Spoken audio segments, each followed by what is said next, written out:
Bienvenue à Rouen, au nom de la Fédération Sinov et de Sinov Normandie. Nous sommes réunis aujourd'hui pour le Rex BIM Tour. Le BIM est un outil pour mieux construire et mieux exploiter. On espère que ça va répondre à ces ambitions que vous évoquiez sur le coût global, sur la performance thermique. Pour vous parler de ce sujet, le BIM est-il rentable? Je vais appeler à me rejoindre Thierry Florence, président de Sinov Normandie. La rentabilité, elle n'est pas la même pour tout le monde. Aujourd'hui, on s'aperçoit que la première expérience nécessite de gros investissements matériels, logiciels, formation. On perd entre 50% et 100% du montant de sa mission à la première opération.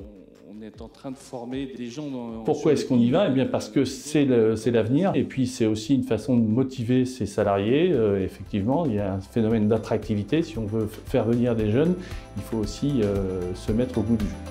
Quels sont selon vous les éléments qu'il faudrait davantage prendre en compte? Je dirais que si on se contente déjà de faire un coût global élémentaire, c'est-à-dire Pour venir parler de ce projet, je vais également appeler Stéphane Wallet, qui est directeur délégué chez Sogeti. Quel est l'intérêt du BIM? Quel est le coût du BIM? Et qu'est-ce que rapporte le BIM? On peut se poser notamment les questions suivantes pour la maîtrise d'œuvre. Le BIM apporte un projet plus abouti, notamment parce qu'on fait des études d'exécution, de synthèse, mais cela a forcément un coût.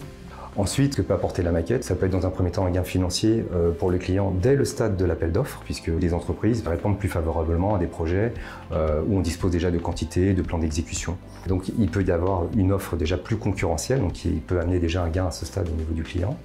Ensuite, ça peut être un gain de temps pour les entreprises, puisqu'on arrive en phase chantier, en phase de préparation, on a déjà des plans d'exécution. Et enfin, ça permet au client d'avoir un objet plus abouti et de l'intégrer également dans la gestion de son patrimoine en y intégrant les maquettes des différents projets. Notre cœur de métier à l'Université Normandie, c'est d'arriver à exploiter des bâtiments pendant 20, 30 ou 40 ans au profit de la communauté universitaire.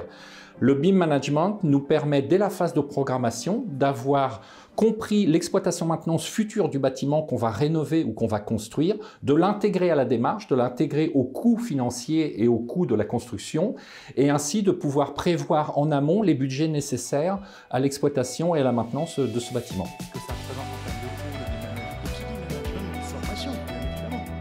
Le flex office, l'organisation qui a été vue, c'est que l'avantage de ce Rex BIM Tour, c'est de pouvoir partager des retours d'expérience sur ce qui a marché, ce qui n'a pas marché.